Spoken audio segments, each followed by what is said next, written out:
There are some voices that you don't have to think about. You don't analyze them. You don't stop and ask yourself, wait, who's that? You just know. It might be a phone call where you hear that single word, hello. And before anything else is said, you already know who's on the other end of the line. Or maybe it's a crowded room. There's noise everywhere, conversations overlapping, people moving around in all sorts of directions. And yet somehow, through all of that, you hear one voice and your attention shifts immediately. Not because it's the loudest voice, but because it's a voice you recognize. There are some voices that carry familiarity, some that carry trust, some that over time become so deeply known to us that we don't have to question them. We simply respond. And then there are other voices, voices that are loud, persuasive, even convincing, but something about them feels different. Maybe we follow them for a while. Maybe we even trust them for a season. But eventually we begin to realize that they don't quite lead where we thought they would. Not every voice that calls to us is one that we should follow. And in the passage that we hear this morning, Jesus leans into that reality. He begins with an image that would have been familiar to the people listening. Shepherds and sheep, gates and pastures. But he's really talking about not farm animals and farming. He's talking about something much deeper.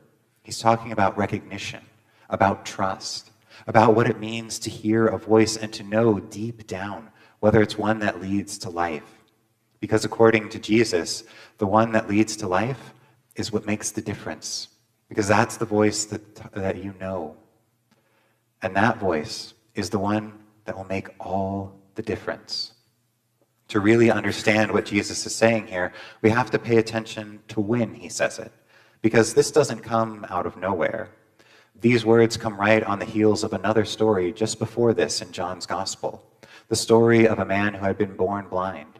A man who encounters Jesus, is healed, and for the first time in his life is able to see.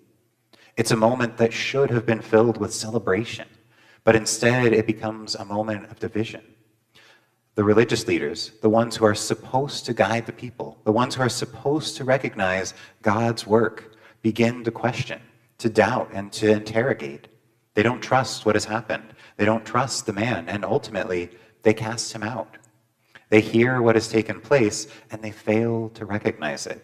And it's into that moment that Jesus begins to speak about shepherds and sheep. So this isn't just a peaceful pastoral image meant to comfort. It's also a response to leaders who have not cared for the flock, a response to voices that have led people away from life rather than towards it. Throughout the story of Scripture, this image would have carried weight. Again and again, God is described as a shepherd, one who leads, protects, and provides. And in places like Ezekiel, we hear strong words spoken against the leaders of God's people, those who have acted more like thieves than shepherds, who have used their position for their own gain instead of caring for those who are entrusted to them. So when Jesus begins to speak this way, he is stepping directly into that story. He's not just offering a comforting picture. He's revealing something, revealing what it looks like to lead with care, revealing what it looks like to belong, revealing what kind of voice can actually be trusted. Because not every voice that claims authority truly has it. Some climb in another way. Some take rather than give. Some speak loudly, but without relationship, without care, without truth. And the difference, Jesus says, becomes clear not in what they claim, but in how they are known. The shepherd enters through the gate. The shepherd is recognized. The shepherd calls, and the sheep respond, because that voice is not unfamiliar. That voice has been heard before. Jesus paints a picture that on the surface would have been very familiar. A shepherd, a sheepfold, a gate, a flock gathered together. For the people listening that day, this wasn't an abstract idea. This was part of everyday life. They knew what it meant for the sheep to be gathered in the fold at night for protection. They knew that there was only one proper way in and out, through the gate. And they knew that the one who belonged there, the one who had the right to be there, was the shepherd. So Jesus begins there. The one who enters by the gate is the shepherd of the sheep. There is a right way to approach the flock, a way that is marked by trust, a way that is recognized. And then he shifts the focus, because the heart of the image isn't just about the shepherd, it's about the relationship between the shepherd and the sheep. The sheep hear his voice. He calls his own sheep by name and leads them out. There's an intimacy there. This isn't a distant relationship. It isn't anonymous. It isn't mechanical. The shepherd knows the sheep, and the sheep know the shepherd. They recognize his voice, and that recognition shapes everything that follows. When he has brought out all his own, he goes ahead of them, and the sheep follow him because they know his voice. Notice how the shepherd leads. He doesn't drive them from behind. He doesn't force them forward. He goes ahead of them, and they follow. Not out of fear, not out of pressure, but because something in them recognizes that this is a voice that they can trust. That voice calls them. That voice leads them. That voice moves towards something good. And then Jesus gives the contrast. They will not follow a stranger, but they will run from him because they do not know the voice of strangers. It's the same elements, voice and movement, but reversed. The sheep hear a voice, but they don't recognize it. And because they don't recognize it, they don't follow. In fact, they move in the opposite direction. They run. Not because they've carefully analyzed the situation, not because they've weighed all the options, but because something in them knows that voice doesn't belong. And this is where we have to be careful, because it would be easy to hear this image and assume that Jesus is saying something about intelligence, that sheep are simple, that they just follow blindly. But that's not the point at all. The point is all about relationship. The sheep don't follow every voice. They follow the voice they know. Their lives depend on it. In a world where there are real dangers, where the wrong voice can lead them into harm, the ability to recognize a voice that is right is not a weakness. It is survival. And Jesus is saying that something similar is true for us. We are always hearing voices, always being called in one direction or another, always being invited to follow something. And the question is not simply whether we hear a voice. The question is whether we know it, because that voice is the one that will determine where we go. If the image Jesus gives is about recognition, about knowing a voice, then the tension in the passage becomes clear. What happens when we don't recognize the right voice? Or maybe even more honestly, what happens when we begin to trust the wrong ones? Because that's exactly what we see happening in the story just before this. The religious leaders hear about the healing of the blind man. They see the evidence. They listen to his testimony. And yet, instead of recognizing the work of God in their midst, they reject it. Not because they didn't hear, but because they didn't recognize. They were so certain of the voices they already trusted that they couldn't hear the voice of the one standing right in front of them. And if we're honest, that's not just their struggle. It's ours too, because we live in a world that is filled with voices, some of them loud, some of them subtle, some of them constant. Voices that tell us what we are supposed to do, voices that tell us what matters most, voices that tell us what success looks like, what failure looks like, what is worth pursuing and what is worth avoiding. And not all of those voices are obviously harmful. That's part of what makes this so difficult. Some of them sound good. Some of them sound reasonable. Some of them even sound right, at least at first. But over time, we begin to notice where they lead. Some voices lead us deeper into fear, always asking, what if something goes wrong? Always keeping us anxious, uncertain, on edge.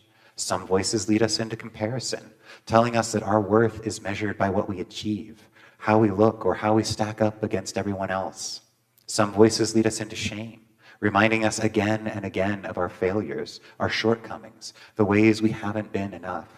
And some voices lead us into a kind of self-reliance that sounds strong on the surface, but quietly isolates us, telling us that everything depends on us, that we have to hold it all together, and that we can't afford to let anyone else see us struggle.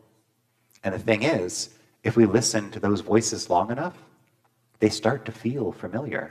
They start to sound normal, We don't question them as much. We don't notice them as clearly. We just begin to assume that this is what it means to move through life. And that's where the danger lies. Because the greatest challenge of faith is not that God is silent. It's that there are so many other voices speaking at the same time. Voices that compete for our attention. Voices that shape how we see ourselves. Voices that influence the decisions that we make and the directions that we go. And if we're not careful, we can begin to follow voices that don't actually lead us towards life. Jesus says it plainly. The sheep will not follow a stranger. They will run from him because they do not know the voice of strangers. But that raises an uncomfortable question for us. What happens when the stranger's voice starts to sound familiar? What happens when we listen to it for so long that we don't even recognize it as a stranger anymore? Because in those moments, it becomes harder to tell the difference, much harder to discern what is leading towards life and what is quietly leading us away from it. And that's why this matters so much, because that voice, the one that we trust, is the one that we will follow. I think a lot of us can point to moments in our lives when there were a lot of voices competing for our attention. For me, one of those seasons was middle school, and I don't think that's unique. Middle school is one of those times where you're starting to figure out who you are, but doing so in the middle of a lot of noise.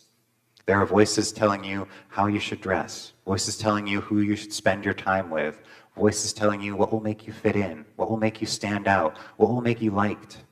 When I was growing up, a lot of those voices came through television and movies, and from the older kids, the ones who seemed like they had it all together.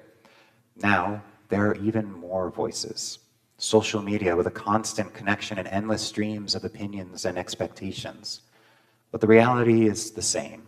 There are always voices telling us who to be.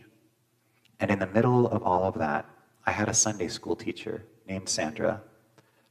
Sandra wasn't the loudest voice. She didn't try to compete with all the others. She didn't try to demand attention or force us to listen. But her voice was steady. She was my Sunday school teacher from the time I was in kindergarten all the way through high school. And year after year, she showed up. Week after week, she was there. And over time, that mattered more than anything she could have said in a single lesson, because her voice became one that we knew.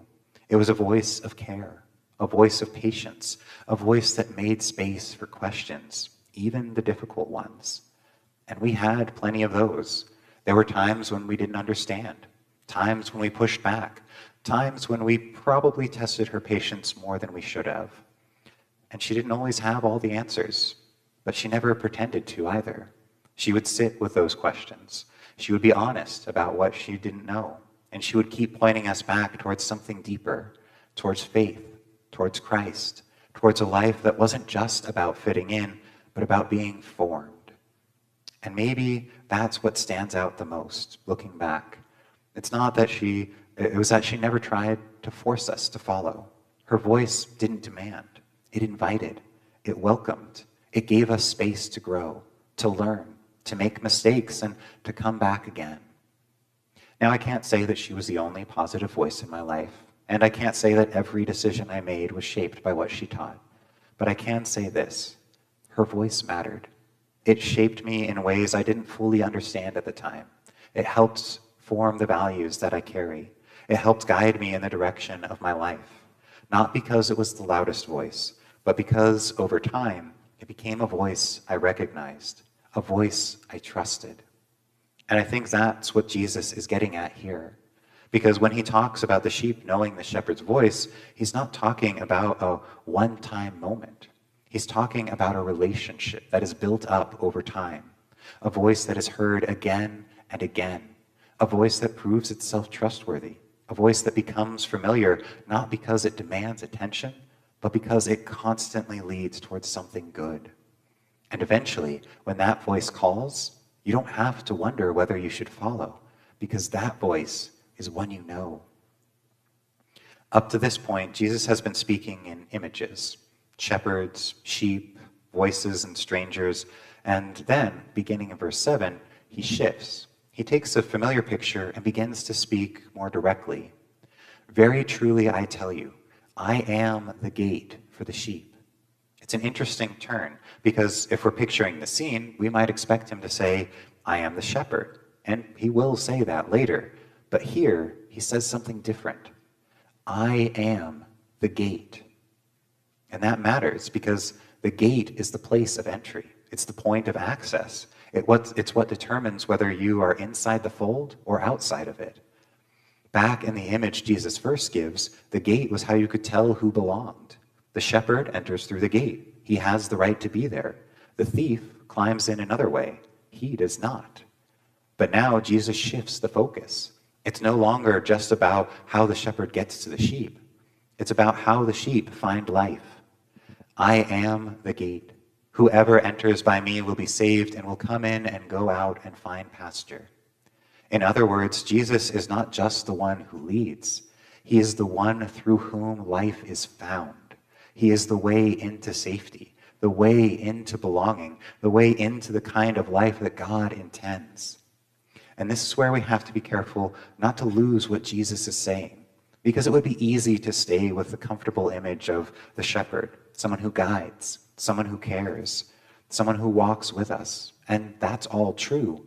But if we stop there, we miss something essential. Jesus is not just an example of good leadership. He is not just a model of how to live. He is the gate, which means that life, true life, abundant life, is not something that we find on our own and then invite Jesus into. It is something we enter into through him. Our identity, our belonging, our place within the flock, it is all shaped in our relationship with him. There are other voices that will offer other ways, other paths, other definitions of what it sounds and looks like. But Jesus is clear. All who came before me are thieves and bandits, but the sheep did not listen to them. That doesn't mean that every voice outside of this moment is rejected, but it does mean this. Any voice that tries to offer a life apart from him, any voice that tries to lead us another way, is not a voice that leads to life. Because Jesus doesn't just point the way, he is the way. And what he offers is not restriction, it's freedom. To come in and go out and find pasture. That's an image of provision, of peace, of enough. A life where you're not constantly striving to prove yourself, not constantly searching for something more, not constantly wondering if you belong, because in him, you already do. And that voice, the one that calls us into that kind of life, is not trying to take something from us. It is inviting us into something more. Jesus brings everything he's been saying up to this point into a conclusion in one of the most well-known lines in this passage. The thief comes only to steal and kill and destroy. I came that they may have life and have it abundantly. It's a simple contrast, but it's a powerful one, because now we begin to see more clearly what's at stake in all of this. This isn't just about recognizing the right voice so that we can make better decisions. It's about recognizing the right voice because of where it leads. Some voices take, even as they promise to give. They take our peace by keeping us anxious about what might happen next. They take our sense of worth by tying it to things that will never truly hold it.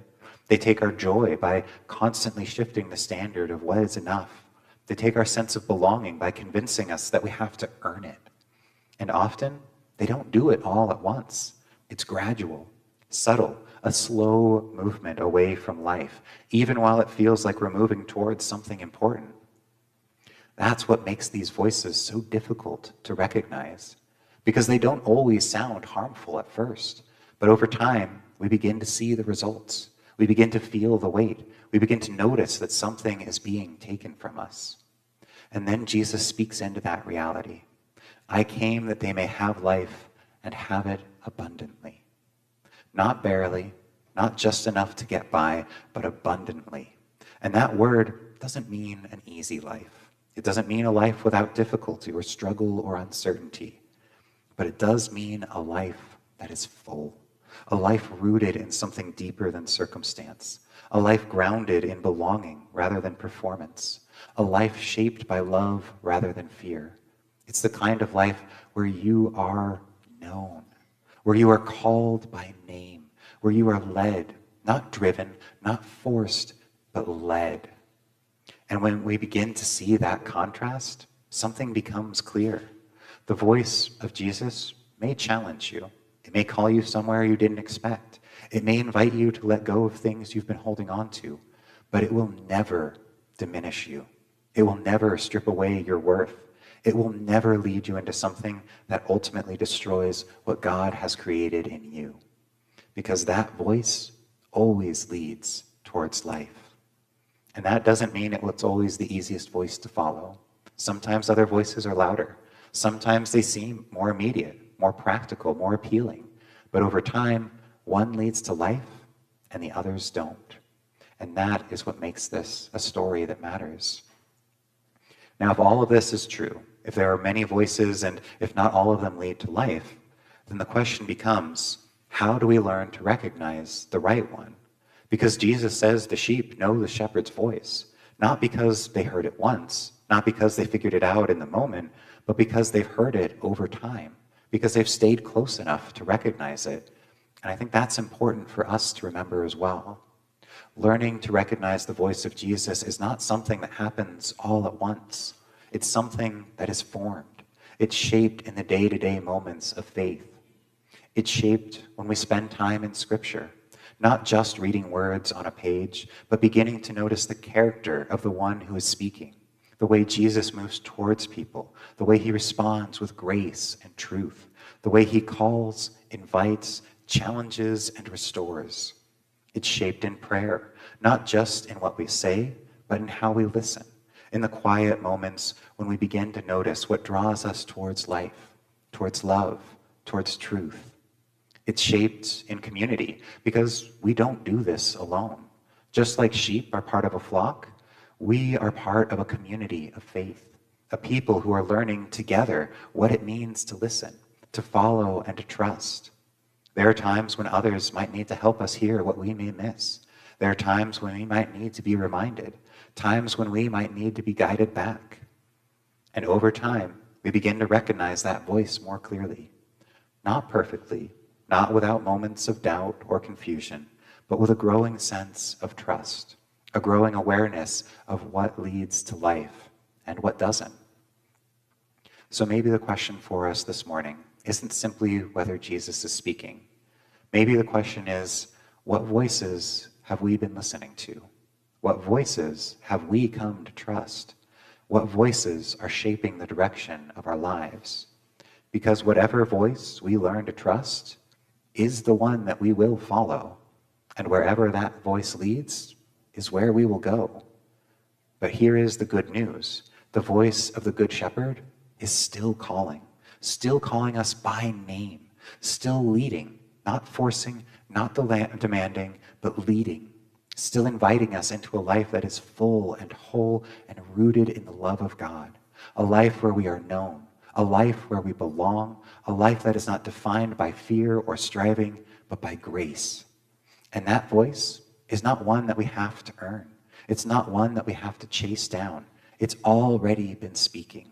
The invitation is simply to listen for the voice that leads to life, to listen for the voice that calls us by name, to listen for the voice that over time we begin to recognize as the one we can trust. Because when we do, we begin to follow. And when we follow, we find life. And if you listen closely, you may find that it's a voice you've known all along. Amen.